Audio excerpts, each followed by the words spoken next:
할렐루야. 이 밤에 성령님께서 이 시간 이 자리에 강하게 임재하시고 역사하시는 줄로 믿습니다. 오늘 이번 주제가, 부흥의 주제가 뭐지요?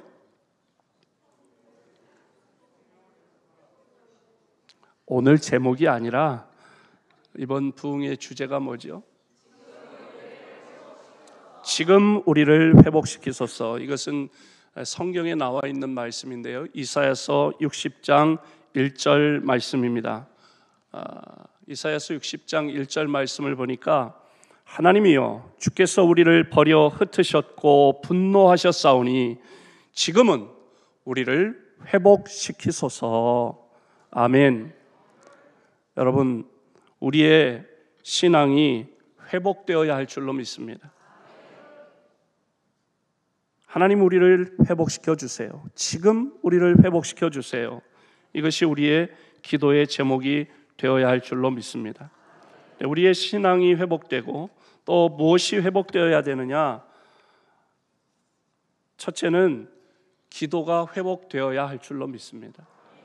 성도가 되었다면 기도하는 사람이 되어야 되는데, 어떤 이는 무릎이 낙타 무릎이 될 정도로 무릎 꿇고 기도했다 그래요. 기도하니까 조지 뮬러라고 하는 사람은 일생 5만 번의 응답을 받았다 그래요. 여러분, 기도하면 없는 것 구하고 잃어버린 것을 찾고 문제에 닫힌 문을 두드리며 기도하면 응답해 주시기 때문에, 해결해 주시기 때문에, 역사해 주시기 때문에, 치료해 주시기 때문에 기쁨이 따라오고 감사가 넘치게 되는 줄로 믿습니다. 기도하면 다 됩니다. 기도하면 잘 됩니다. 기도 회복되어야 합니다. 왜 기도를 안 하냔 말이죠. 기도가 회복돼야 믿음이 회복되고, 기도가 회복돼야 응답이 되고, 기도가 회복돼야 교회가 부흥되고, 기도가 회복되어야 우리의 심령이 살아나게 될 줄로 믿습니다. 어떻게 기도하시겠어요? 기도의 자리를 지키세요. 새벽 기도의 자리를 지키시고, 또 금요 기도회 하시죠. 금요 기도의 자리를 지키시고, 또 개인 기도의 골방도 지키시고, 기도의 자리, 기도의 시간, 기도의 분량을 채울 때에 하나님께서 역사하시고 응답하시는 기쁨이 차고 넘치고, 그런 응답의 기쁨이 차고 넘치면 사람들 만날 때마다 자랑하게 되잖아요. 그게 세상에서 내가 뭘 가졌다, 또 뭔가를 이루었다 그럴 때 자랑하는 건 자기 자랑이지만, 우리가 은혜 받고 자랑하는 것은 하나님께 영광이 되는 줄로 믿습니다. 그걸 소위 말해 간증이라고 하잖아요. 그래서 기도 응답 받은 간증이 여러분의 전도의 귀한 소재가 될 줄로 믿습니다. 두 번째로는 기도함으로 기적을 회복해야 합니다. 내가 할 수 없는 게 된다, 그게 기적이 아니고 뭐겠어요? 인간이 할 수 없는 것이 이루어졌다, 그게 기적이 아니고 뭐예요? 그러려면 기도하면 됩니다. 문제의식을 느꼈을 때부터 기도하기 시작해서 그 문제가 해결될 때까지 포기하지 않고 끊임없이 기도하면 하나님이 응답해 주시는 줄로 믿습니다. 그리하여 기적을 체험하게 될 줄로 믿습니다. 문제에 닫힌 문이, 옥문이 활짝 열리고, 묶였던 우리의 삶을 괴롭히고 묶였던 것들이 풀리지 않는 그 문제들이 술술 풀리게 되는 기적이 임하게 될 줄로 믿습니다. 세 번째는 성령이 회복되어야 된다. 성령 충만함을 회복해야 한다는 거죠. 그 다음에 네 번째, 내일 새벽에는 믿음을 회복해야 합니다. 그리고 다섯 번째로 내일 저녁에는 좁은 문을 회복하라는 것입니다. 저는 말씀을요, 어렵게 전하는 재주가 없어요. 그래서 들으면 다 쉽게 알아들을 만한 그런 이야기예요. 그래서 너무 싱거울 수도 있어요. 막 심오하거나 막 깊이가 있거나 그렇지 않아요. 쉬워요. 근데 문제는 쉬운데도 그렇게 우리가 살지 못한다는 데 문제가 있어요. 그래서 여러분, 좁은 문을 회복해야 추락한 한국 교회의 위상이 회복되는 줄로 믿습니다. 그게 뭔 얘기인지 내일 저녁에 와서 들어야 하는 거예요. 예. 제가 오늘 새벽에 말씀드렸죠. 열쇠꾸러미를 가져왔어요. 말씀의 열쇠꾸러미를 가져왔는데 7개의 열쇠가 달려 있어요. 그게 시간 주어지는 말씀의 열쇠. 내 삶의 문제를 해결하고 내 신앙의 문제를 해결하고 우리 교회의 문제를 해결할 수 있는 열쇠. 그 열쇠가 말씀의 열쇠예요. 그런데 내 가정, 내 문제, 또 내 일터와 사업장의 문제를 해결할 수 있는 열쇠가 1번부터 7번까지 어떤 거냐? 그거는 여러분에게 맞는 열쇠가 뭔지는 나도 몰라요. 여러분들이 말씀을 듣다 보면 아하 하고 무릎을 치고 깨닫게 돼요. 아하, 이거구나. 왜 내가 안 됐나 봤더니 이것 때문이구나.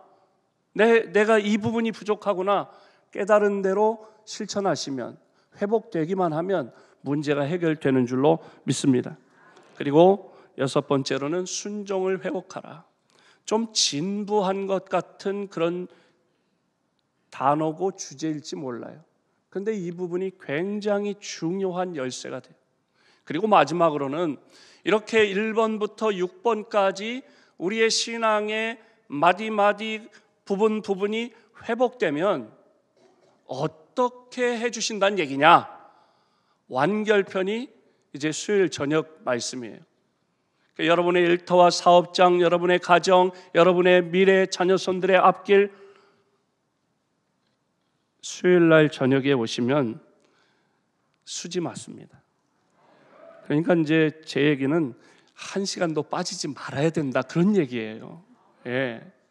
그러니까 그런데 오늘은 이제 성령을 회복하라는 말씀입니다. 사도 바울이 에베소에 가서 이제 에베소 교회에 가서 물었습니다. 에베소 교회 성도들에게 사도행전 19장 2절의 말씀에 뭐라고 그랬느냐?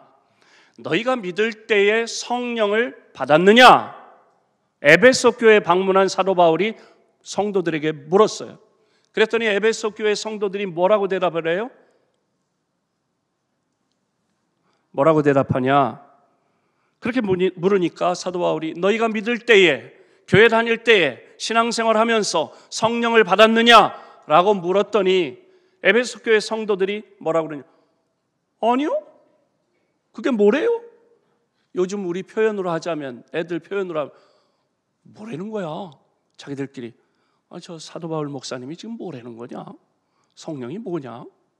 우리가 성령이 계심도 듣지 못했다는 이야기. 성령이 계시다는 사실조차 들어본 일이 없다니 성령을 알 수가 있냐, 성령을 받을 수가 있었겠냐는 것입니다. 여러분, 예수 믿고 구원받은 성도들에게 가장 필요한 것이 성령 충만인 줄로 믿습니다. 선택 과목이 아닙니다. 필수 과목입니다. 목사, 성령 받지 않은 목사 드라이합니다. 영적일 수가 없어요. 성령 받지 않고 어떻게 목회를 할 수 있겠어요? 장로님들, 죄송하지만 성령 받지 않고 장로하면 힘들어요. 목사, 성령 받지 않고 목사 생활하려면 정말 힘들어요.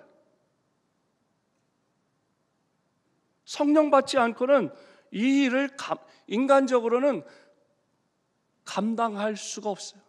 이런 무거운 짐이 없고 이런 괴로움이 없어요. 성령 받아야 목회를 제대로 할 수 있는 줄로 믿습니다. 장로님들, 권사님들, 우리 집사님들, 성도님들 다 마찬가지예요. 성령 받지 않고는 성령 받고 튕겨봐요. 이게 달라지죠. 성령 받고 반주를 해보세요. 달라져요. 똑같은 기계인데, 똑같은 악기인데 달라진다니까요. 똑같이 서서 단에서 말씀을 전하는데 달라져요. 백병돈이 그랬어요. 백병돈 목사가 그랬어요. 저는 목사의 아들로 태어났습니다. 엄마 뱃속에 있을 때부터 교회 안에 있었어요. 왜? 사택이 교회 안에 있어가지고. 그러니까 저는 엄마 뱃속에서부터 지금까지, 지금도 사택이 교회 안에 있어요. 그래서 저는 어렸을 때, 철없을 때 뭐 어떻게 생각했냐, 나는 다른 친구들처럼, 저기 제 고등학교 친구가 와 있어요. 저 뒤에 대신고등학교 친구가, 홍은교회 한우근 장로님이, 나는 목사가 되고 우리 장로님은 장로님이 돼가지고 교단에서 만났어요.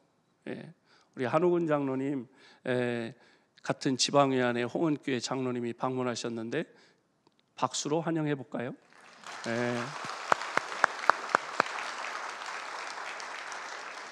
저 부흥에 참석해서 박수 받긴 처음이죠. 세연교회가 이 정도로 따뜻한 교회라니까. 어렸을 때 제가 어떻게 생각을 했냐면, 나는 목사의 아들이니까 나는 친구들처럼 욕도 안 하고, 저는요 만화 보면 죄인 줄 알았어요. 바둑이나 장기를 두면 죄인 줄 알았어요. 왜? 우리 아버지가 안 해, 그런 걸. 그러니까 그런 걸 하면 나쁜 건 줄 알았어요. 저는 당구도 못 쳐요. 친구들이 한번 가자 그래서 가봤어요. 그랬더니 완전히 막 자욱한 연기가, 그때만 해도. 요즘에는 실내에서 그렇게 담배를 당구장에서 전혀 안 핀다 그래요. 근데 제가 한번 가고 깜짝 놀래가지고, 야, 이건 악의 소굴이다. 그래가지고 지금 그때나 지금이나 쿠션 없는 물 30입니다. 귀 있는 자는 들을지어다. 못 친다는 얘기죠. 왜? 일단 이건 아니야, 그럼 안 하는 거예요. 그러다 보니까 제 생각에는 어떤 생각이 있냐, 나는 다른 아이들보다 착하니까 천국 갈 것이다, 구원받을 것이다, 그렇게 생각했어요. 근데 이거는 착각이죠. 어느 날 집회에 참석했는데 말씀을 듣는데, 말씀의 거울에 나를 비춰보니까 이런 죄인이 없더라고. 성령께서 깨닫게 해주시는데, 그래서 막 눈물을 흘리며 회개했어요, 내 죄를. 왜? 그 전까지는 나처럼 착한 사람이 없다고 생각을 했는데, 말씀의 빛에 비추니까, 여러분, 이 공간이 깨끗이 청소가 된 것 같지만 창문이 있는데 창문에서 햇살이 쫙 들어오면 어때요? 그 햇살, 그 길에 수없이 많은 막 먼지가 떠다녀서 숨쉬기가 갑자기 막 거북해지는 느낌을 갖잖아요. 성령께서 말씀으로 나를 조명해 주시는데 그런 느낌을 받았어요. 그래서 눈물 콧물 흘리며 회개했어요. 그런 생각을 가지고 살다가 그런 은혜를 받기도 하고, 그리고 제가 이제 목회를 했어요. 목회를 시작해서 이제 1988년도에 전도사가 되고 92년도에 목사 안수를 받고 그렇게 목회를 했어요. 그래서 개척교회도 있다가 충무교회 부목사로 가고, 그리고 제가 충무교회 50주년 기념교회로 98년도, 97년도 그 당시에 충무교회에서 5억을 들여서 구미에 땅 120평을 사고 바닥 평수 60평에 지하 1층, 지상 2층으로 건물을 지어서 그냥 저를 파송했어요. 단독 목회를 그 전에도 했지만 이제 거기 가서 열심히 목회했습니다. 전도 열심히 했습니다. 정말 고문탄내나게 그렇게 열심히 뛰어다니며 어제도 말씀드렸지만 홀딱 벗고 목욕탕에서도 전도하고, 하여튼 개한테 물릴 뻔도 하고 열심히 전도해서 3년 됐을 때에 개척한 지 3년 만에 자립하는 교회가 됐어요. 그 지방회, 경북 서지방회 안에서 3년 만에 55개 교회가 있었는데 재정으로나 인원으로나 12번째가 됐어요. 그래서 이제, 그런데 열심히 기도하고 또 말씀 준비해서 전하고 전도하고 그랬더니 성도들이 1명, 2명 이제 전도하는 거예요. 전도가 돼서 오셨어요. 뭐 10명 되고 20명 되고 30명 되고 뭐 40명 되고 50명 되고, 근데 한 5년쯤 됐는데 그래도 뭐 집사도 세우고 뭐 세례 주고 집사 세우고 뭐 이렇게 했어요. 근데 이렇게 목회를 저는 말씀 열심히 준비해서 설교하고 또 성경 공부 열심히 하고 그러면 성도들이 신앙이 들어가고 신앙이 자라고 성숙할 줄 알았어요. 근데 그게 그렇지 않더라고요. 저는 열심히 이제 말씀 준비하고 뭐 이렇게 예배 준비하고 주일 되면 그렇게 해요. 저희 집사람은 이제 토요일 되면 장 봐가지고 찬을 준비하고 그렇게 해가지고 이제 다 세팅을 해놓고 이제 전기밥솥, 이만한 전기밥솥, 식당에서 쓰는 전기밥솥 눌러놓고 그리고 이제 찌개거리 다 준비해가지고 이제 축도 다 끝나면 총알처럼 뛰어내려가지고 찌개 데피고 그리고 찬을 다 이렇게 상에다 차려서 성도들을 대접 주일마다. 그런데 한 4년 5년 됐으면 성도들이 이제 자가 발전을 좀 할 때가 됐잖아요. 그런데 여전히 성도들이 앉아서 기다려. 그리고 잘 먹어. 그 다음에 설거지도 안 해. 제가 그래서 저희 집사람을 아시는 분이 계시면 이 사실을 좀 전해주세요. 저도 나름 저희 아내를 무척 사랑하는 편이거든요. 은근히 이건 아니지 하는 생각이 들더라고요. 그래가지고 제가 하나님, 이건 아니잖아요. 그래도 교회 나온 지 이제 3년 4년이 되고 집사 됐고 그러면 이제 자기들이 봉사도 할 줄 알고 그래야 되는데 이게 뭐예요 하나님? 어떻게 하면 좋아요? 그랬더니 하나님께서 기도하는 중에 깨우쳐 주셨어요. 답은 성령이다. 귀로만, 머리로만, 지식으로만 말씀을 알아가는 것, 모르는 것보다 좋은데 성령님이 임하셔서 감동 주시고 변화를 시켜 주셔야, 그래야 생각이 바뀌고 마음이 바뀌고 손발이 움직인다. 그래서 그 이후로 제가 개척한 그 구미 인평교회에서 10년간 목회를 하고 지금 신일교회로 왔는데요. 전반기 5년은 말씀 중심의 목회를 했다면 후반기 5년은 성령 중심의 목회를 했어요. 먼저 내가 성령님과 친하고자 열심히 기도하고 제가 성령을 더 깊이 체험하고 충만한 가운데, 그리고 그때부터 제가 개척한 지 6년 차부터 이제 매주 금요 기도회 때마다 안수하기 시작했어요. 그랬더니 역사가 나타나는 거예요. 이 타다 남은 막대기 같은 부족한 종인데도 제가 성령님과 친하려고 하고 성령님을 막 가까이 하고 싶고 성령님을 사모하고 그러니까 성령님이 나에게 임하시고, 그리고 나를 통해 성령께서 우리 성도들에게 역사하시는 걸 경험했어요. 성령의 은사가 임합니다. 성령의 놀라운 역사가 임합니다. 방언을 받고 또 어떤 안수할 때 뜨거운 성령의 불이 임하고, 어떤 사람은 시원해졌다고. 희한하지요? 같은 성령인데 어떤 사람은 뜨겁고 어떤 사람은 시원하대. 달라요. 어떤 사람은 그 입으로 임해서 방언으로 터지고 다 다르더라. 어떤 사람은 머리에 손을 얹으면 임재 체험을 하고, 그러면서 성도들이 변화돼요. 왜 성도들이 그냥 주일이 되면 밥을 앉아서 받아 먹기만 했냐? 왜? 이 식당은 내가 처음 왔을 때부터 저 여자는 나한테 밥 주는 여자, 나는 받아 먹는 사람으로 그렇게 인식이 됐던 거예요. 근데 성령이 임하시고 그리고 뭔가 깨닫게 되니까 이제는 자가 발전이 이루어지더라고요.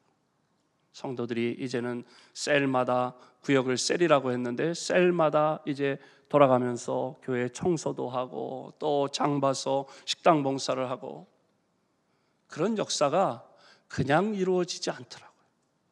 그 대표적인 케이스가 정 집사라는 집사님이 있었어요. 이 정 집사님은요, 소위 말하는 뺀질이 집사예요. 또 다른 표현으로는 나이롱 집사. 두 글자로 줄이면 집사에 점 하나 붙이면 그런 거. 한 주 주일 출석하면 지가 알아서 3주 빠져. 한 달 잘 나오는가 싶으면 자기가 알아서 석 달 방학을 해. 그래서 주일날 빠져서 전화해서 집사님 주일날 못 봤는데 무슨 일이 있어요? 아, 예, 친정에 일이 있어서 예. 아, 그럼 다음 주에 봐요? 예, 다음 주에 또 안 왔어. 그래서 또 전화 신방을 하니까 뭐라 그러냐면 무슨 일이 있었어요? 아, 예, 이번엔 시댁에 일이 있어서 예. 그 다음 주에 또 만나기로 약속했어요. 그 다음 주에 또 안 나왔어요. 그 또 전화했더니 뭐라 그러냐면 개추 모임이 있어서 예. 개추 모임에 친목계가 있었다는 거예요. 그러니까 젊으니까 놀기 좋아하고 얼마나 그러겠어요. 근데 이 집사님이 어느 날 주일 저녁에 전화가 왔어요. 목사님, 집사님, 어쩐 일이에요? 염치 없는 줄은 또 알아. 염치 없지만 기도해 주세요. 왜요? 무슨 일 있어요? 우리 성민이가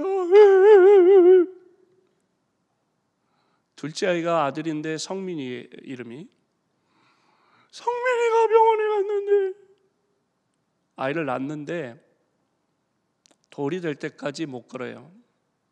근데 돌이 지나 15달이 생후 15개월이 됐는데도 못 걸어요. 늦게 걷는 아이들이 있잖아요. 늦나 보다 그랬는데 계속 못 걸으니까 그냥 이렇게 기어다니는 거야.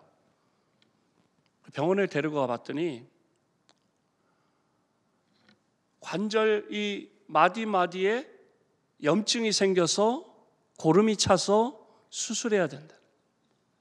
근데 열어봐야 아는데 혹시라도 성장판이 손상이 됐으면 앞으로 성장하는데 이쪽은 손상되고 이쪽은 손상되지 않았다면 이쪽은 정상으로 크는데 이쪽은 안 클 수가 있다. 다리도 마찬가지. 이거 청천벽력이잖아요. 첫째 딸이었고 둘째 아들인데 한 거의 10년 차이로 둘째 아들을 낳는데 이거 큰일이잖아요. 기도해달라고. 알았다고. 마침 내가 내일부터 일주일 동안 기도원에 가려고 했는데 알았다고. 내 기도하겠다. 그래서 기도원에 가서 기도합니다. 하나님, 정집사 우리 성민이가 이렇답니다. 하나님 통촉하여 주시옵소서.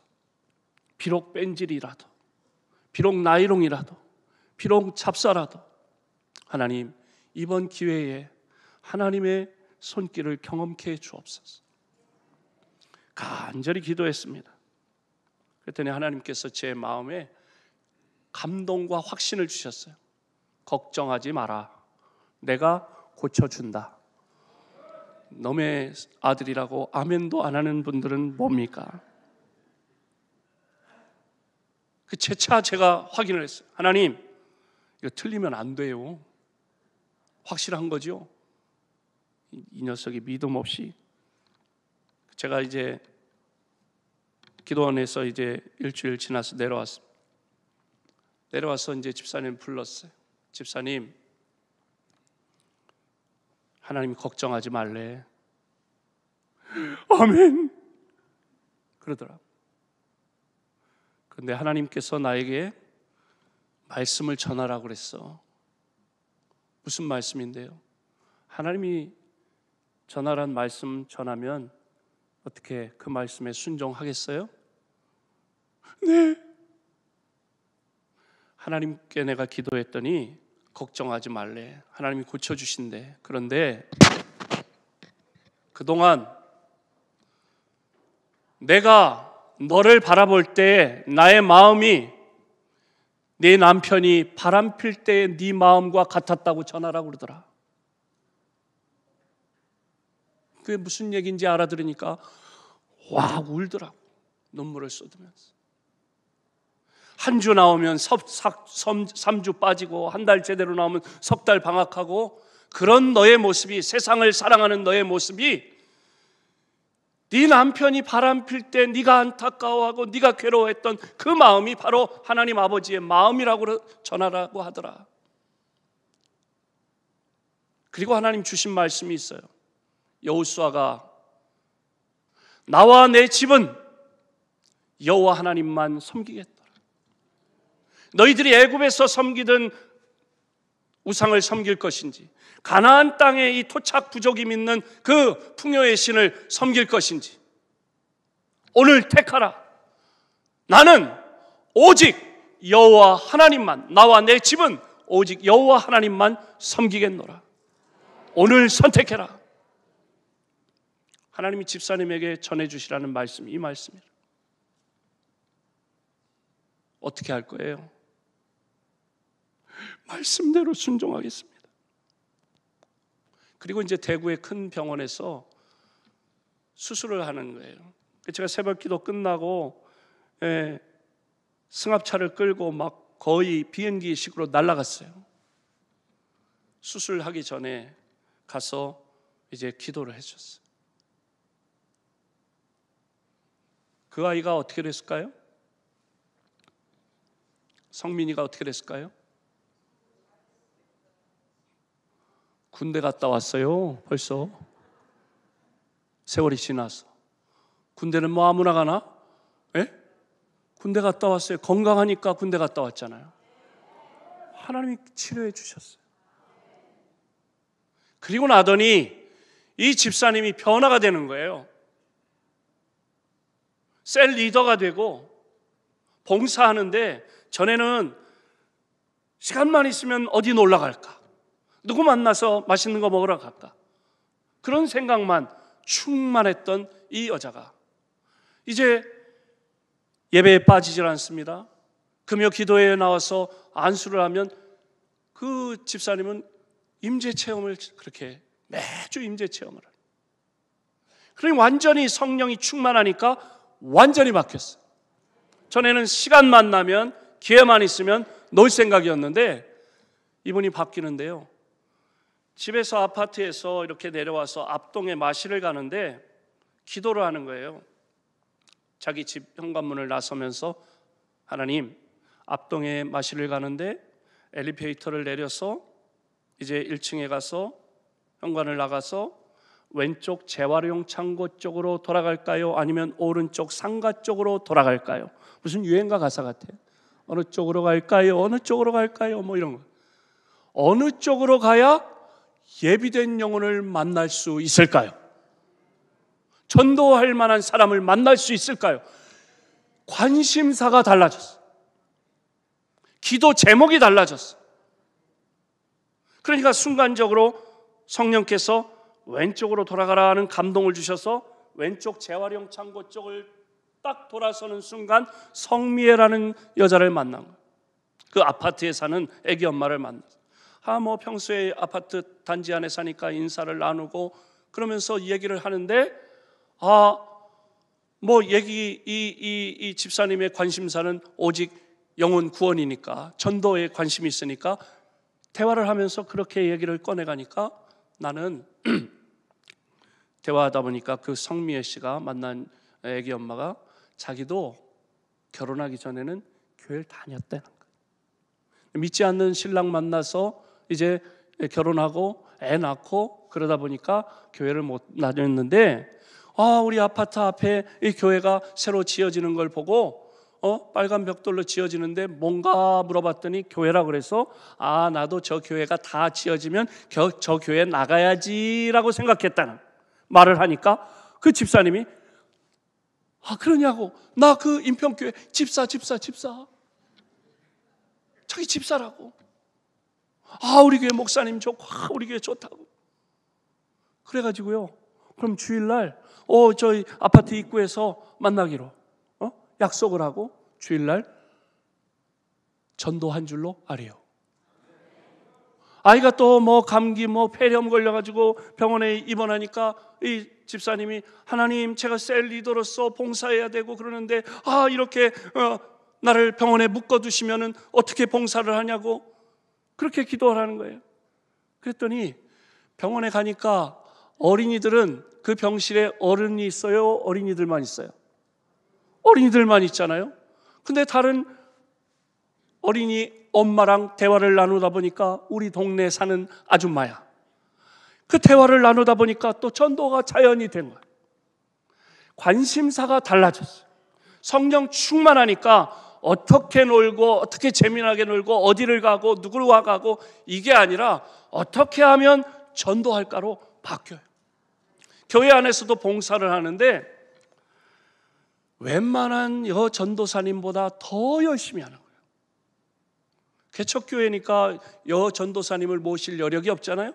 근데 그런 성령 받은 집사님들이 열심히 봉사를 하는 거예요.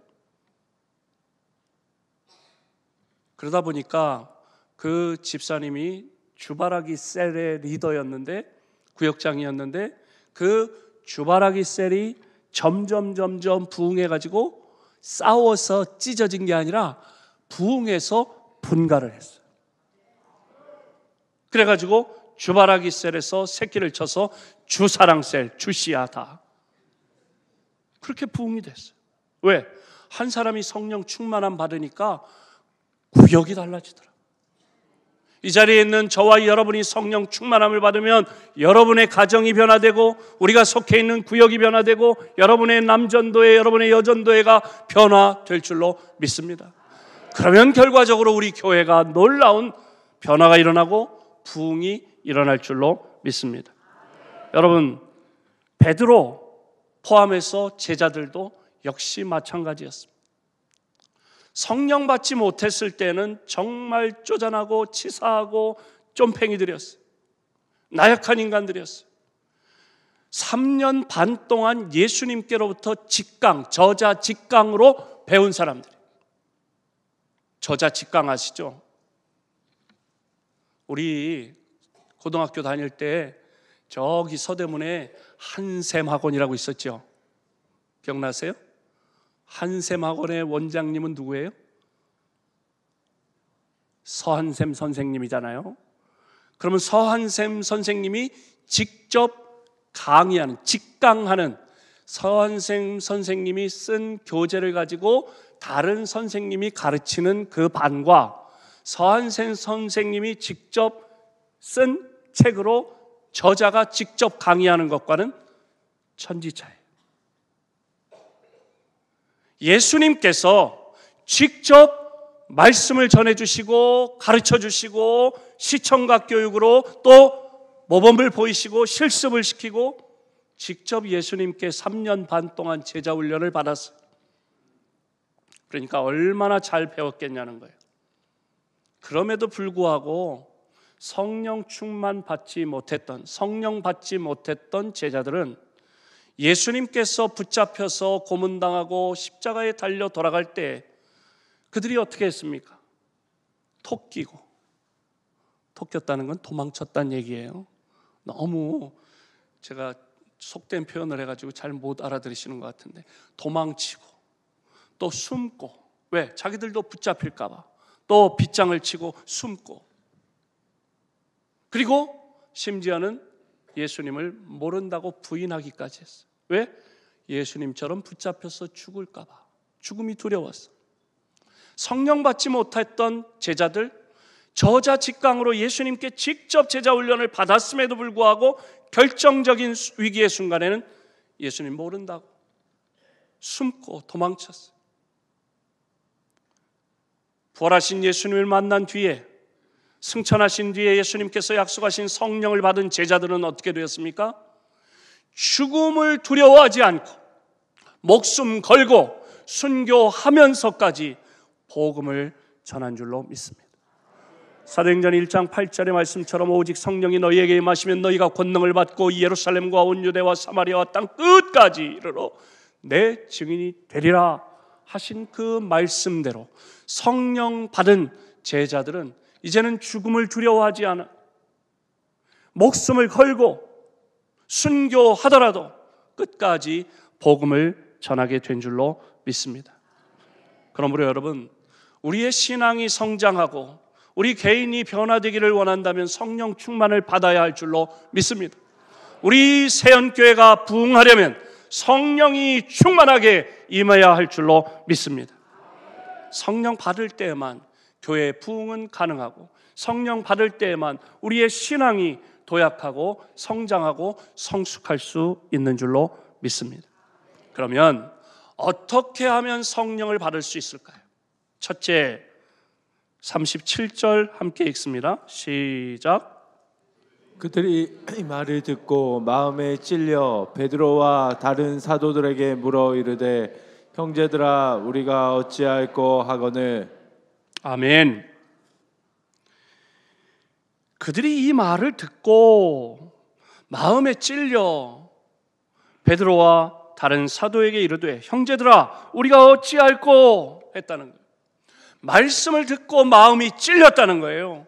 말씀을 듣고 성령께서 마음이 찔리게, 우리가 이렇게 살아서는 안 되겠구나, 내가 이렇게 행동해서는 안 되겠구나, 성령께서 마음이 찔리게 해주시고 깨닫게 해주시는 줄로 믿습니다. 또한 사도행전 10장 44절의 말씀을 보면 고넬료 가정에 함께 읽어볼까요? 시작. 할 때에 성령이 말씀 듣는 모든 사람에게 내려오시니. 베드로가 말씀을 선포할 때 성령이 말씀 듣는 모든 사람에게 내려오셨다고 했어요. 여러분, 말씀을 들어야 합니다. 말씀을 들으면 성령이 우리에게 말씀 듣는 순간에 임하시는 줄로 믿습니다. 이 시간에도 말씀 듣는 여러분에게 성령이 이미 임하시는 줄로 믿습니다.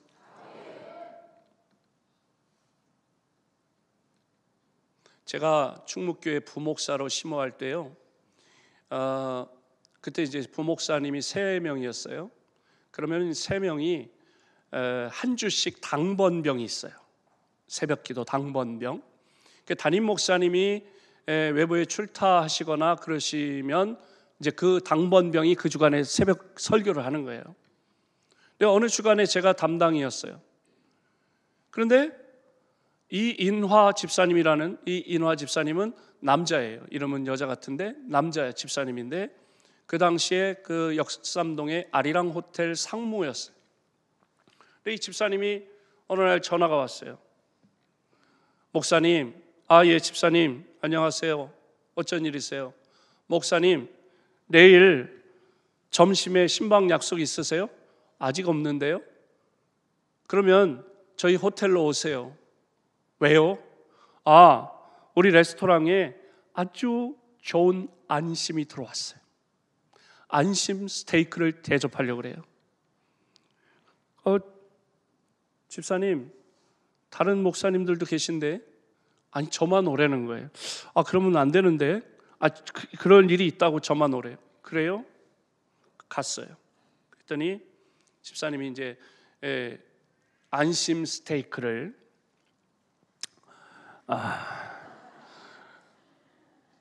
대접을 하시는데 집사님, 왜 저만 부르면 어떻게 해요? 다른 조 목사님이나 이 목사님도 계시고 담임 목사님도 계신데 이러면 제가 곤란한데. 그랬더니 그게 아니고 목사님 이번 주간에 새벽기도 말씀 전하시잖아요. 그렇죠. 근데 엊그제 목사님이 새벽에 말씀을 전하실 때 제가 그동안 한 달 동안 가슴에 통증이 심해가지고 괴로워서 병원을 갈까 말까 그러는 중에 엊그제 새벽에 목사님이 말씀을 전하실 때 제 가슴이 시원해졌어요. 그 뒤로 아프질 않아요. 그 말을 듣고 누가 제일 놀랬을까요? 제가. 왜? 제가 그날 전한 말씀 내용 가운데 보면 하나님께서 우리의 질병을 치료해 주십니다 라는 말은 하나도 없었어요. 전혀 본문이나 제가 전한 설교 내용 가운데 신유에 관한 시옷자도 없었어요. 그런데 말씀을 저는 전했고 그 집사님은 말씀을 경청하다 보니까 성령께서 말씀 듣는 가운데 치료해 주셨어요. 여러분, 말씀 잘 들어야 됩니다. 방송실, 사진, 네, 이 사진은 뭐냐? 제가 삼본에 사시는 우리 권사님 댁에 신방을 갔어요. 신방을 갔는데 우리 권사님은 머리, 어깨, 무릎, 발 주제가를 가지고 계신 분이에요. 머리도 아프고 어깨도 아프고 목도 아프고 허리도 아프고 다리도 아프니까 제가 신방 갔더니 제가 앉을 자리는 쫙 이렇게 잘 준비를 해놓으시고 본인은 저 맞은편에 벽에 이렇게 기대고 벽에 기대가지고 제가 그렇게 앉으시라고 그랬어요. 아니까. 그런데 우리 권사님이 함께하고 있는 고양이는 처음부터 끝까지 제 앞에서 대개 대학에서 A 학점을 받는 학생들은 교수님의 침 튀기는 사정거리 안에 있는 학생들이 A 플러스 받아요. 근데 쟤는 A 플러스예요. 와. 근데 같이 갔던 우리 부목사가 예배에 집중하지 않고 신기하니까 저걸 찍은 거야. 이거는 연출 사진이 아니라요, 실제 상황을 찍은 거예요. 고양이도 말씀을 이렇게 경청하는데 우린 뭐냐고? 에? 집에 가스를 끄고 왔나 켜고 왔나? 이거 배가 고픈데 이거 끝나고 식당이 문 안 닫아야 되는데 뭐 이런 생각이나 하고. 저희 교회에서도 제가 이 사진을 가지고 한번 설교할 때 사용했어요. 하나님의 말씀을 들을 때에 경청해야 합니다. 한 귀로 듣고 한 귀로 흘리고 말씀을 따라해요. 말씀을 귓등으로 듣지 말고 귀 담아 듣자. 그리고 말씀을 들을 때 네가 복음으로 듣지 말고 내가 복음으로 들어야 돼. 야, 이 말씀은 오늘 우리 신랑이 와서 꼭 들었어야 되는데 그 인간 좀 회개해야 되는데, 예? 이 말씀은 우리 며느리가 와서 들어야 되는데 그게 아니고 나를 위해 주시는 말씀으로 듣고 깨닫고 내가 변화되어야 되지. 말씀을 경청할 때 성령이 우리에게 임하시는 줄로 믿습니다. 이 말을 사도들이 말을 전할 때 그 가운데 성령이 임하셨다. 말씀을 듣는 사람들에게 성령이 임하셨다 말씀합니다. 여러분, 말씀을 경청하시기 바랍니다. 매 주일, 매 시간 우리 담임 목사님께서 깊이 기도하고 말씀을 묵상하고 다 이렇게 조리하고 아주 레시피를 새롭게 해가지고 아주 맛난 음식을 준비해서 전하는데 딴 생각이나 하고 귓등으로 듣고 네가 복음으로 듣고 이래가지고는 변화가 안 일어나요. 귀담아 들을 때 마음이 찔리게 되고 회개가 되고 감동이 되는 줄로 믿습니다. 두 번째로는 38절 함께 읽습니다. 시작. 베드로가 이르되 너희가 회개하여 각각 예수 그리스도의 이름으로 세례를 받고 제사함을 받으라. 그리하면 성령의 선물을 받으리니. 아멘. 철저히 회개할 때 성령이 우리에게 임하시는 줄로 믿습니다. 철저히 회개. 숨겨진 죄, 감추어진 죄, 아직도 회개하지 않은 죄 회개해야 합니다. 베드로가 설교할 때, 그 설교를 들을 때에 마음이 찔려 우리가 어찌할꼬? 하나님, 내가 어떻게 해야 될까요? 그때 베드로가 회개하고 죄사함을 받으라. 그리하면 성령을 선물로 주신다 말씀했어요. 여러분, 이렇게 회개가 중요한 것입니다. 회개가 축복의 문을 닫고 여는 열쇠가 됩니다. 구원의 문을 닫고 여는 열쇠가 되는 줄로 믿습니다. 세례 요한과 예수님의 말씀 선포의 공통점이 뭡니까? 회개하라, 천국이 가까웠느니라. 공통적인 메시지였어요. 우리가 회개할 때에 바람이 불면 구름이 걷히듯이 회개하면 닫혀진 천국 문이 활짝 열려 은혜의 문이 열리고 축복의 문이 열리고 응답의 문이 열리는 줄로 믿습니다. 왜 회개하는 것과 성령님이 연관되느냐? 성령님을 영어로는 뭐라고 그러죠? Holy Spirit이라고 말해요. 거룩한 영, 깨끗한 영이란 뜻이에요. 그런데 죄는 더러운 것이에요. 그러니까 거룩하신 성령님과 죄는 함께 있을 수가 없어요. 죄를 품은 채로 성령님 나에게 오세요? 불가능한 일이에요. 그러므로 회개, 여러분 그거 어떻게 얘기할 수 있냐? 여러분 귀한 손님이 오실 때에, 여러분 집에 방문하실 때에 신방, 담임 목사님이 신방 오신다 그러면 여러분이 제일 먼저 뭘 해요? 청소를 하죠. 대청소하기가 어려우면 일단 삐져나온 것들 그냥 다 이렇게 넣기라도 하고 청소를 하잖아요. 똑같은 원리예요.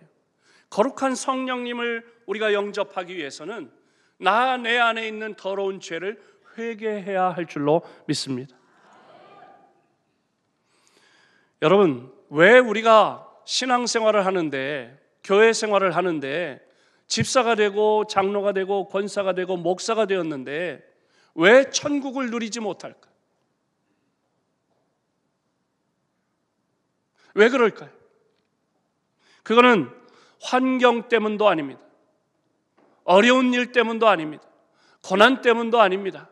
질병 때문도 아닙니다. 진짜 중요한 이유는, 우리가 천국을 누리지 못하는 진짜 중요한 이유는 회개하지 않았기 때문입니다. 아직도 죄를 품고 있기 때문에 천국을 누릴 수 없어요. 심령 천국이 이루어지지 않고 가정 천국이 이루어지지 않고 교회 천국을 맛볼 수가 없는 거예요. 죄는 천국 문을 막고, 죄는 축복의 문을 막고, 회개는 닫혀진 천국 문, 축복의 문을 활짝 여는 줄로 믿습니다. 회개하면 성령이 임하시는 줄로 믿습니다. 풀리지 않고 응답 잘 안 될 때에, 일이 잘 풀리지 않고 꼬일 때에 그 이유를 점검해 봐야 된다. 오늘 새벽에 말씀드렸죠. 숨겨진 죄가 있는지를 깨달았다면 회개해야 합니다. 하나님께 회개할 뿐만 아니라 입술로 하나님께만 회개하고 손에 끼친 그 사람에게는 한마디도 하지 않고 배상하지 않으면 그거는 온전한 회개에 합당한 열매를 맺지 않은 거예요. 하나님께 회개하고, 그리고 내 말 때문에, 내 행동 때문에 마음의 상처를 입은 사람 또는 경제적인 손해를 내가 끼쳤다면 그것에 대해서 삭개오를 본받아요. 내가 몇 배를 변상하겠다. 그런 회개에 합당한 열매를 맺어야 할 줄로 믿습니다. 그러면 오늘 이제 말씀 전하고 찬송 부르고 우리가 회개해야 되는데, 그 회개할 때 회개하자 그러면 전에 회개했던 그 죄를 또 회개? 아니요, 그럴 필요가 없어요. 하나님, 우리가 한번 회개한 것은 기억도 아니하신다 그랬어요. 동이 서에서 먼 것처럼 하나님은 기억도 하지 않으신다. 근데 우리는 어리석게도 회개하라 그러면은 그때 그 큰 잘못이라고 생각하는 그 죄만 또 회개한 걸 또 회개할 게 없다고요? 거짓말이에요. 아내의 마음을 아프게 한 거, 그 죄입니다. 회개해야 합니다. 남편의 마음을 아프게 한 거 죄입니다. 회개해야 됩니다. 부모의 마음을 아프게 한 거 죄예요. 회개해야 됩니다. 자식들의 마음을 아프게 한 것, 그것도 죄입니다. 회개해야 됩니다. 성도 간에 장로님 마음을 아프게 한 거 회개해야 됩니다. 권사님 마음을 아프게 한 거 회개하세요. 목사님 마음을 아프게 한 죄 회개해야 됩니다. 아멘이 안 나와요. 얼굴은 심각해가지고 회개 얘기만 나오면 부담스러워가지고. 근데 이게 키입니다. 성령 받는 데 있어 이게 결정적인 키예요. 회개하지 않고 아무리 출시 없어서 해도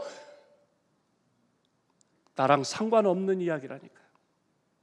회개해야 됩니다. 하나님의 마음을 아프게 한 죄를 회개하시기를 바랍니다.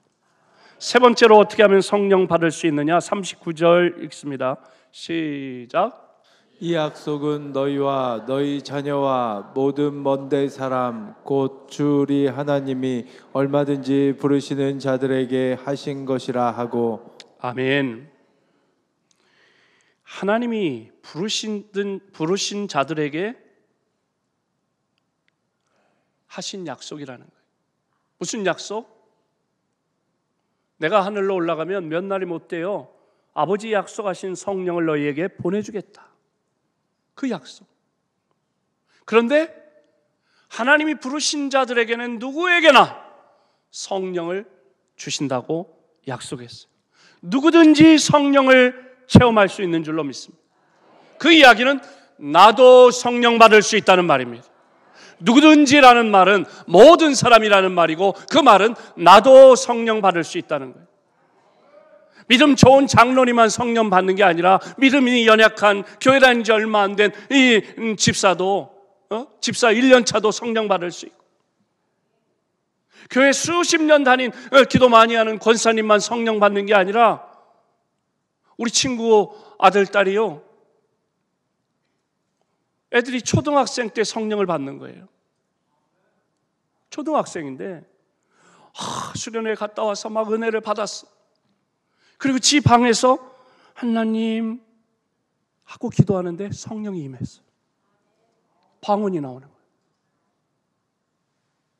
누구에게나 사모하고 성령님을 환영하는 모든 사람에게. 그래서 성령님은요, 제가 어제도 말씀드렸지만, 저희 교회 장로님 말씀드렸지만, 성령이 임하시면은요, 성령님을 환영해야 돼요. 내 방언이 탁 임했는데 이러다가 내가 광신도가 되는 거 아니야? 저 무식한 저 권사처럼 되는 거 아니야? 이런 생각이 싹 들어오니까 방언이 떠나가 버려. 왜? 성령님은 성령님을 환영하는 사람에게 찾아오시지, 좀 꺼려하거나 뭐 이런 사람에게는 오시지 않아요. 성령님을 환영하라는 거예요. 네 번째로 어떻게 하면 성령 받을 수 있냐? 42절 함께 읽습니다. 시작. 그들이 사도의 가르침을 받아 서로 교제하고 떡을 떼며 오로지 기도하기를 힘쓰니라. 아멘. 아멘. 그들이 사도의 가르침을 받아 주의 종 담임 목사님을 통해 성령이 우리에게 임하시는 줄로 믿습니다. 43절 말씀에 뭐라고 그랬느냐? 43절 함께 있습니다. 시작. 사람마다 두려워하는데 사도들로 말미암아 기사와 표적이 많이 나타나니. 아멘. 사도들로 말미암아 주의 종을 통해서 기사와 표적이 많이 나타났다 그랬습니다. 또 사도행전 8장 17절의 말씀에 보니까 이런 말씀이 있어요. 이에 두 사도가 그들에게 안수함에 성령을 받는지라. 오늘 저녁에도 두 사도가, 여러분의 사랑하는 송 목사님, 담임 목사님과 부족한 종이 두 사도가 안수할 겁니다. 그럴 때 성령께서 우리 가운데 임하시고, 안수받는 여러분, 사모하며 회개하며 기도하는 여러분에게 성령이 임하시고 여러분 성령 받게 될 줄로 믿습니다. 오늘 저녁에 기도하실 때는요, 옆 사람 의식할 거 없어요. 나와 하나님과의 관계입니다. 내가 성령을 받느냐 받지 못하느냐가 중요하지 옆 사람이 내 기도 소리를 듣지 않을까? 그거 옆 사람도 급해요. 나 신경 안 써요. 내가 체면이 있지. 그래도 내가 저도요 목사 돼가지고 성령 충만함을 받는데 그 목사 체면이 뭐 필요 있어요? 내가 성령 받는 게 중요하지. 예? 그래가지고 뭐 눈물 콧물 뭐 그런 거 목 놓아 부르짖어 기도하고 그런 간절함이 있어야 돼. 체면 다 차리고 그럼 몰래 어디 이상한 기도원 가가지고 이상한 그런 영이나 받지 말고, 예? 교회 안에서 내가 이 어렸을 때부터 신앙생활은 또 나를 사랑하고 기도해 주시는 목사님 통해서 은혜 받는 게 제일 중요합니다. 족보도 모르고 그런 어떤 이상한 목사님이나 그런 데 찾아갈 필요가 없어요. 충분히 제가 아는 송 목사님은 제가 여러분보다 송 목사님 안지 더 오래됐어요. 40년이 넘었어요. 예? 예. 40년이 넘었는데 제가 기숙사 한 방을 한 학기 같이 썼다니까요. 여러분 같이 먹고 자고 하면 미천 다 드러나는 거예요. 예? 그 사람의 인격, 그 사람의 어떤 됨됨이, 그 사람의 어떤 성격 또는 버릇 다 알잖아요. 저분이 저의 약점을 가장 많이 알아요. 근데 그때나 지금이나 계속 같은 성결 교단에서 목회하니까 다 알잖아요. 변함이 없어요. 인격적입니다. 신앙이 확실합니다. 깊이가 있어요. 왜? 그 조상적부터 아버님의 그 영성이 그대로 흘러와요. 그러니까 성욱 목사님, 대웅 목사님, 천욱 목사님 우리 교단에 굴지의 교회 다 담임 목사님이셨어요. 목회를 아주 영역 있게 목회를 하세요. 저는 첫날 말씀드렸지만 저하고는 급이 안 맞아요. 상당히 급이 높아가지고 저를 이렇게 강사로 오라고 그랬을 때 제가 조금 쫄았잖아요. 내가 가서 뭘 어떻게 하지?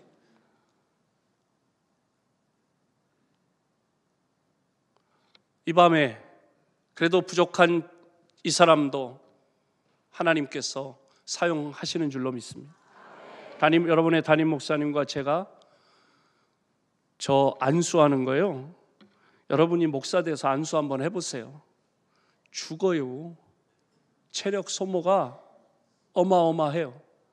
제가 지난 봄에 송현교회 열타임을 갔어요. 열타임. 주일부터 새벽 낮밤 수요일까지 했는데 이게 보니까 낮 집회만 351명이 왔어요. 낮 집회만. 별로 안 놀라시네. 그래가지고 이분들을 다 저는 몇 시간 안수를 하는데 다 했다간 제가 빨리 가겠더라고요. 그래서 머리를 써가지고 단회에 올라오는 분만 안수하겠다 그랬어요. 근데 송현교회는 가보시면 아시겠지만 굉장히 길어요. 그리고 이 폭도 여기서부터 한 그 의자 한 3개, 장의자 3개까지 그 정도로 넓어요. 찬송 부를 때에 올라오시는 분들만 안수하겠습니다. 그랬더니 방석 들고 권사님 뛰어 올라오는 거야. 찬송 시작하자마자. 근데 150명이 올라오는 거 있죠? 단에 올라오시는 분만. 그래가지고 그 집회를 마치고 제 목이 갔다는 전설이 있더라고요. 하여튼 제 목이 가거나 송 목사님 목이 가거나 상관없이 우리는 주의 종이기 때문에 순종하는 마음으로 사역을 감당하는 줄로 믿습니다. 주의 종을 통해서 성령이 우리에게 임하십니다. 성경에 나오는 원리를 지금 나누는 거예요. 마지막으로는 순종하는 것입니다. 사도행전 5장 32절을 말씀을 보면 함께 읽습니다. 시작. 우리는 이 일의 증인이요 하나님이 자기에게 순종하는 사람들에게 주신 성령도 그러하니라 하더라. 아멘. 하나님이 자기에게 순종하는 사람들에게 주실 성령도 그러하니라. 순종하는 사람에게 성령을 부어주신다는, 내가 죽어야 성령이 나에게 임하시고 성령님이 역사하시는 줄로 믿습니다. 내가 죽지 않으면 성령님이 네가 주도권을 가지고 네가 하는데 내가 뭐가 필요하니? 네 알아서 해라 이러시는 거예요. 내가 죽어야 성령님이 임하십니다.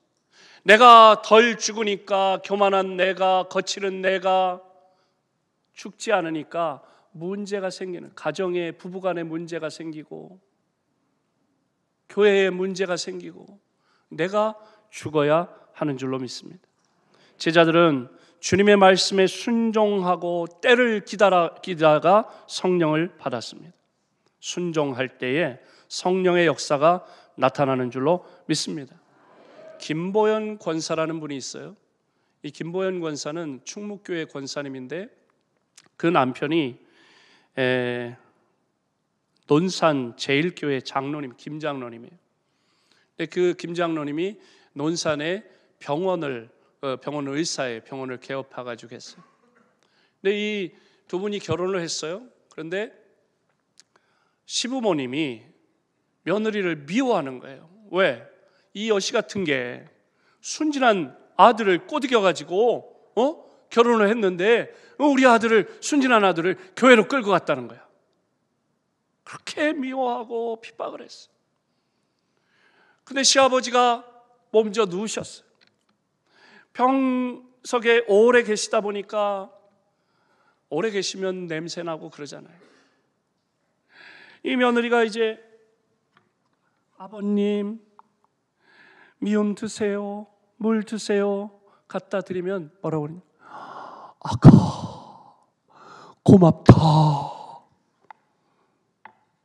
그러는데 그 입에서 악취가 딸들이 와도 문 열어보고 아빠 괜찮아? 나 갈게? 들어오지도 않는 거야. 냄새나고 그러니까 딸들도 가까이 하죠. 이 권사님이 기도하는 거예요. 하나님, 우리 아버님 돌아가시기 전에 예수님이 영접하고 구원받기를 원합니다. 그런데 제가 너무 괴로워요. 이 일을 잘 감당하고 기쁨으로 감당할 수 있게 해주세요. 영혼을 구원하고 자기를 핍박한 시아버지지만 구원하고자 하는 그 말씀에 순종하는 마음으로 그렇게 기도했어요. 기도하고 났더니 그 다음에 또 아버님 하고 들고 갔어요. 아버님 드세요. 아가 고맙다. 전에 같으면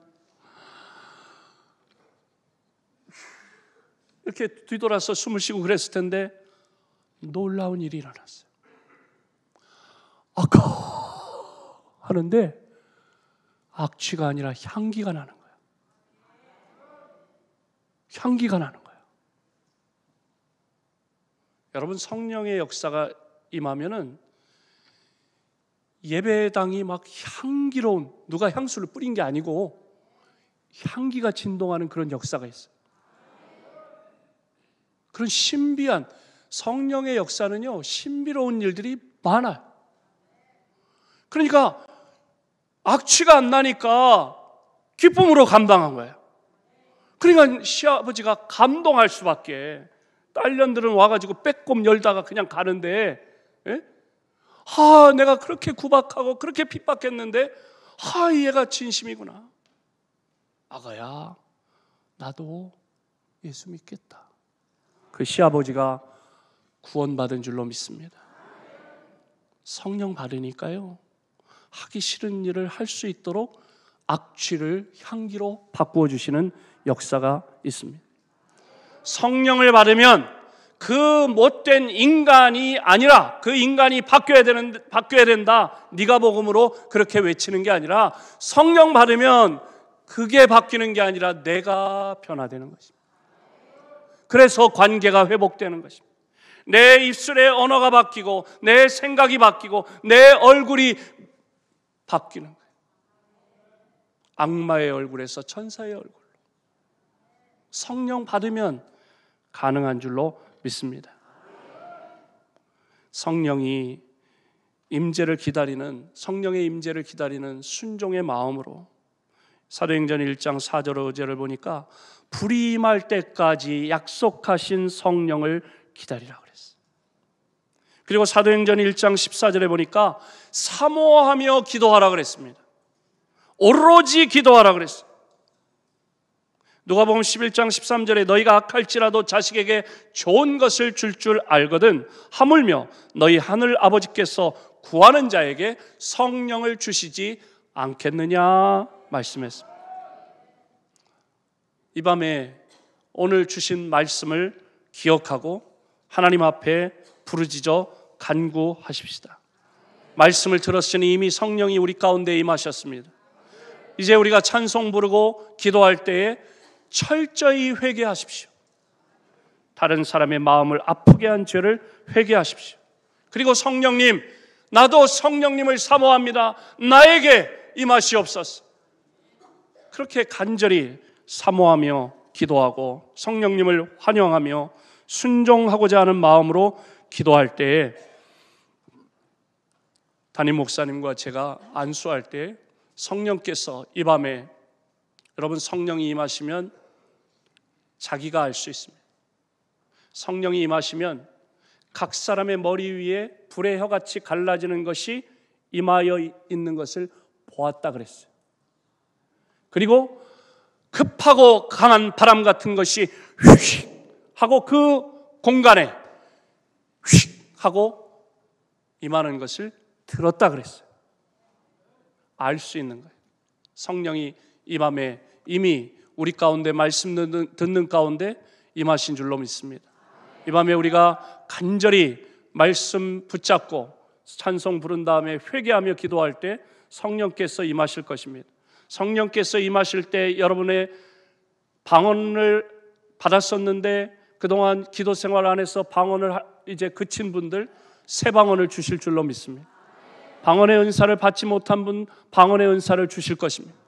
또 여러분의 질병이 있는 분들 성령께서 불로 임하셔서 바람 같은 성령이 시원하게 임하셔서 어떤 분들은 전기에 감전되는 듯한 그런 역사가 있고 그래서 여러분의 아픈 그 부위가 시원하게 되고 고침받고 통증은 사라지는 역사도 이 밤에 일어날 줄로 믿습니다.